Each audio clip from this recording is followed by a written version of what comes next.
அனைவருக்கும் வணக்கம். ஸோ இந்த ஷார்ட்ஸில் பார்த்தீங்கன்னா ஒரு முக்கியமான பாக்ஸ் கொஸ்டின் 10th இருக்கக்கூடிய முக்கியமான ஒரு பாக்ஸ் கொஸ்டினை வந்து டிஸ்கஸ் பண்ண போகிறோம். ஸோ பாருங்க, 1919ஆம் ஆண்டு இந்திய அரசு சட்டம் மூலமாக இரட்டை ஆட்சி முறை என்பது வந்து அறிமுகப்படுத்தப்படுதுங்க. சரிங்களா? இதில் பார்த்தீங்க அப்படின்னா மாகாண அரசின் அதிகாரங்கள் நல்லா கவனிங்க, இதுதான் முக்கியமானது.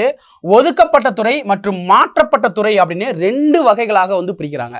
சரிங்களா? 2 வகையா பிரித்து என்ன பண்றாங்கன்னா, நீதி, பாதுகாப்பு, காவல்துறை, நீதித்துறை, நிதித்துறை. நல்லா கவனிங்க, நிதி நீதி ரெண்டுமே இருக்கு. பாதுகாப்பு, காவல்துறை, நில வருவாய் மற்றும் நீர்ப்பாசனம். ஸோ இந்த துறைகள் எல்லாமே பார்த்தீங்க அப்படின்னா ஆங்கிலேயருடைய கையில வசமா வந்து என்ன செய்யறாங்க, ஒதுக்குறாங்க. அதுதான் பார்த்தீங்க அப்படின்னா ஒதுக்கப்பட்ட துறை அப்படின்னு சொல்றாங்க. அதுக்கடுத்து பாருங்க, மாற்றப்பட்ட துறைகள்ல எது வருதுன்னு பாருங்க. உள்ளாட்சி, கல்வி, பொது சுகாதாரம், பொதுப்பணி, வேளாண்மை, வனங்கள் மற்றும் மீன்வளத்துறை. இது எல்லாமே பார்த்தீங்க அப்படின்னா நம்முடைய இந்திய அமைச்சர்கள் இருப்பாங்க இல்லையா, அவங்களுக்காக வந்து இந்த துறைகளை வந்து ஒதுக்குறாங்க.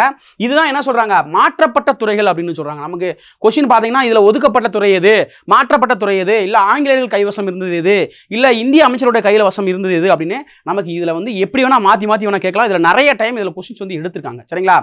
கடைசியா பார்த்தீங்கன்னா 1935ல மாகாண சுயாட்சி முறை என்பது அறிமுகம் செய்யப்பட்டது. இந்த மாகாண சுயாட்சி முறை அறிமுகம் செய்யப்பட்டதுக்கு பின்னாடி இந்த முறை, அதாவது இந்த இரட்டை ஆட்சி முறை என்னப்பட்டது, ஒழிக்கப்பட்டது. நமக்கு நிறைய டைம் கேட்டிருக்காங்க, இரட்டை ஆட்சி முறை எந்த இதுல இருந்து ஒழிக்கப்பட்டது அப்படின்னு கேட்டிருக்காங்க. 1935 இந்திய அரசு சட்டம் மூலமாக என்ன செஞ்சிருக்காங்க, இரட்டை ஆட்சி முறை ஒழிக்கப்பட்டது. சரிங்களா? ரொம்ப ரொம்ப முக்கியமான டீட்டெயிலா இருக்கக்கூடிய இந்த கண்டென்ட் நமக்கு எக்ஸாம் டிஎன்பிஎஸ்சியா இருக்கட்டும், டிஎன்யூஎஸ்ஆர் இருக்கட்டும், எல்லா இதுலயுமே வந்து கேட்குறாங்க. நல்லா படிச்சுக்கோங்க. நன்றி.